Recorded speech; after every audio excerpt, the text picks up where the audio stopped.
Okay guys, so good morning.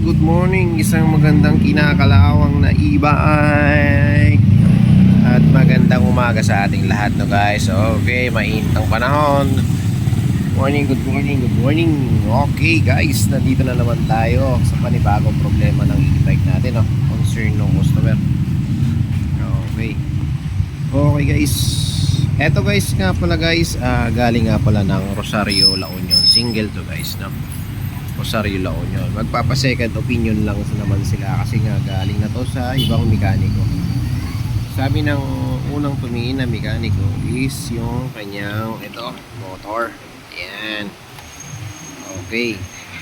Ngayon hindi natin alam ang history nitong e-bike, pero sa pagkakakita naman natin, tingnan natin guys. Kaya sinabi ko magandang kalawang na morning. Ayan. Kasi nga kinakalawang na siya guys, no? Tapos tingnan nyo yung gulong niya, parang putik, parang may nickel. Okay, shout out sa mga taga Sambales. Okay, ganyan ang gulong pag galing ka ng bundok, nickel. Okay guys, okay, ang problema nito guys, eto na. Tingnan muna natin, saksak natin. Siya, pero saksak muna natin. Tinanggal ko na guys yung battery niya, no? Check natin. Tapos isa pang problema pala guys, naiwan ni customer ang susi, hindi siya nakapagbigay, kaya i-remote lang natin. Okay, ito yung nga pala guys yung isa niyang concern.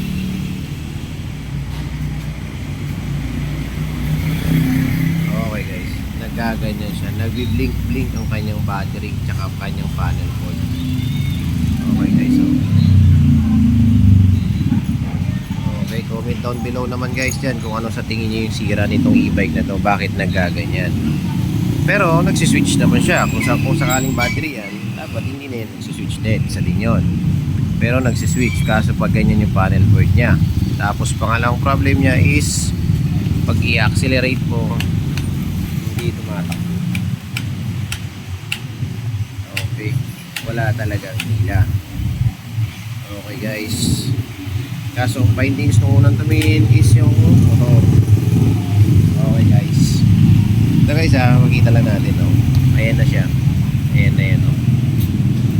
Na nakalkal na rin nila yan, na nagalaw na yung mga wirings niya.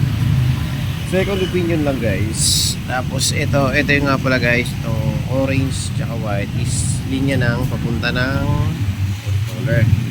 Okay, and then nakalkal na rin. Siguro irerekta niya siguro to, kaya niya ginanito.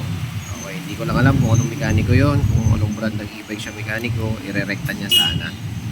Okay, pero meron lang akong napansin sa kanya guys, na isang wire.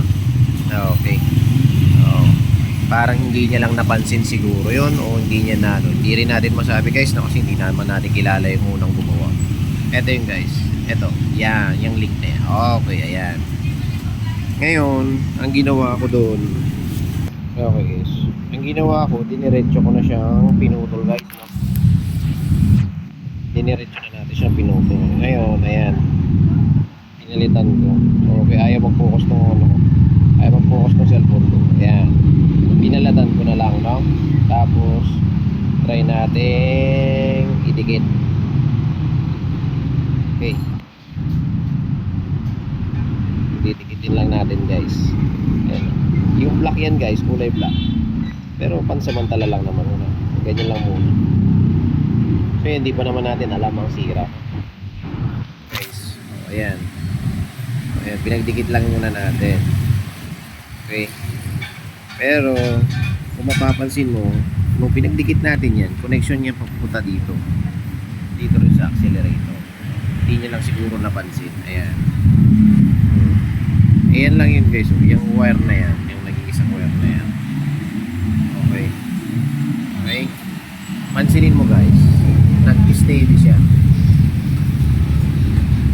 Okay guys, nag-steady yung panel board natin. Okay, ngayon tatry naman natin siyang paanda rin kung anong mangyayari. Ayun, umandar siya.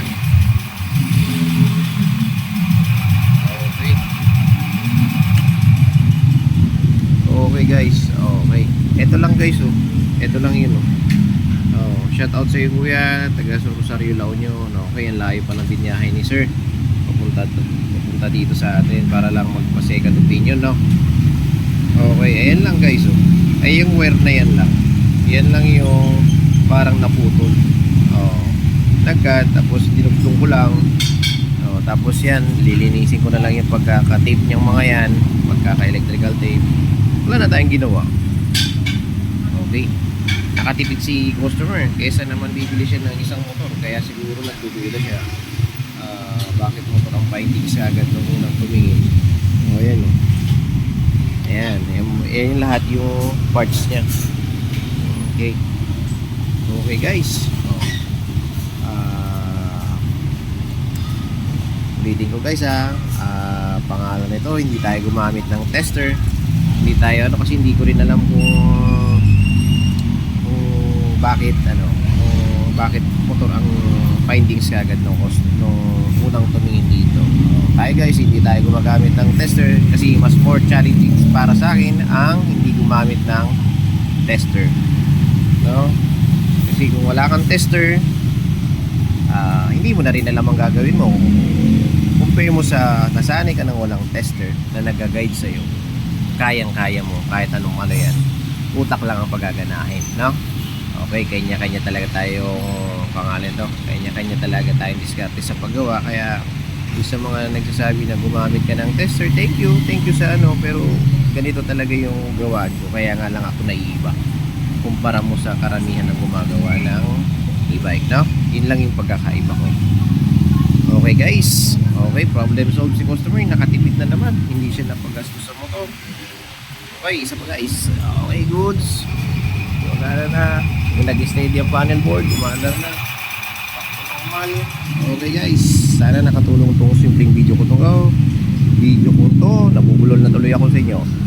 Okay, ride safe, power, peace out.